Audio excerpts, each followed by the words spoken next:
Bienvenue dans notre nouvelle rubrique Cody le 3. Découvrez avec nous le thème de ce jour. Le contrat de vente, les clauses les plus importantes pour sécuriser votre contrat. Dans cette vidéo, il s'agira d'aborder la technique de rédaction d'un contrat de vente.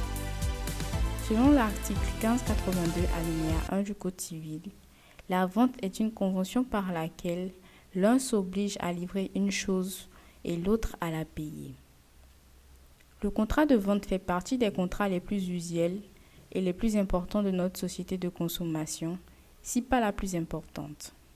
Dans la suite de cette vidéo, nous verrons comment le rédiger.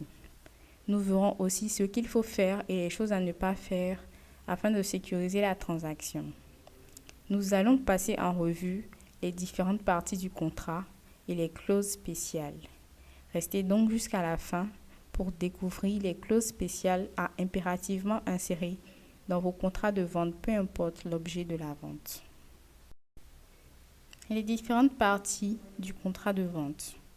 Dans la rédaction de tout type de contrat, on a d'abord le titre.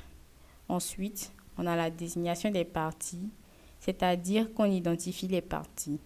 Et on écrit « si » après désigner le vendeur d'une part, l'acheteur d'autre part, et ensemble désigner les parties. Ensuite, vient une étape facultative mais qui est quand même importante, le préambule. Le préambule permet de situer le contexte des parties au moment de la conclusion du contrat. Pour situer le contexte, il faut maîtriser les faits. Il faut toujours mettre en article 1 valeur juridique du préambule lorsqu'on met un préambule dans le contrat. Le préambule fait partie intégrante du présent contrat. Son interprétation et son application ne doivent pas être dissociées du contrat. L'article 2 fera donc état de l'objet du contrat, c'est-à-dire les biens qui font l'objet du contrat. Aussi, on doit mentionner le prix qui est obligatoirement une somme d'argent et mentionner l'échéancier de paiement, le cas échéant.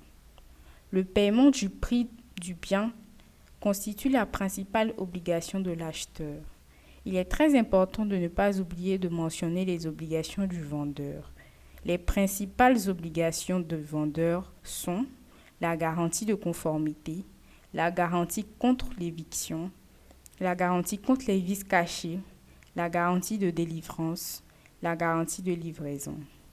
Il est important de faire une distinction entre l'obligation de délivrance et l'obligation de livraison.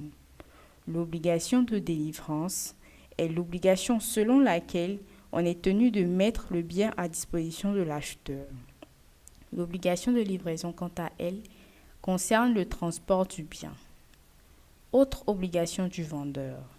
Il peut aussi avoir des obligations d'information, d'entretien du bien vendu pendant une certaine période. On peut également insérer une obligation de récupérer la marchandise pour l'acheteur. Les clauses spéciales. À la fin du contrat, on peut aussi inclure les clauses spéciales. D'abord, il y a la clause de réserve de propriété, qui est une clause en vertu de laquelle le vendeur garde la propriété du bien vendu, bien que l'on dise que la vente est parfaite, dès que les parties se sont accordées sur la chose et sur le prix. Cette clause intervient notamment dans les cas où l'acheteur n'a pas fini de solder le prix du bien. Ensuite, il existe la clause d'indexation mobile. C'est une règle indiquée dans un contrat selon laquelle l'un des éléments du contrat, notamment le prix, peut varier en fonction d'un autre élément, souvent un indice comme le taux de change d'une monnaie, l'inflation, etc. Une clause d'indexation peut être insérée dans plusieurs types de contrats, par exemple un contrat commercial, un contrat de bail, mais jamais dans un contrat de travail. L'introduction d'une clause d'indexation dans un contrat permet de se prémunir contre une augmentation ou une baisse brutale d'une donnée économique qui change l'environnement du contrat. La clause compromissoire est aussi une clause spéciale qui permet aux parties de recourir à la médiation ou à l'arbitrage avant de saisir le tribunal en cas de litige. On a aussi la clause du droit applicable qui permet aux parties de décider quel droit sera applicable au contrat. Il ne faut pas oublier de mettre une clause pour indiquer la date d'entrée en vigueur du contrat, ni de faire signer le dit contrat par toutes les parties. Le contrat doit être fait en au moins 2 exemplaires.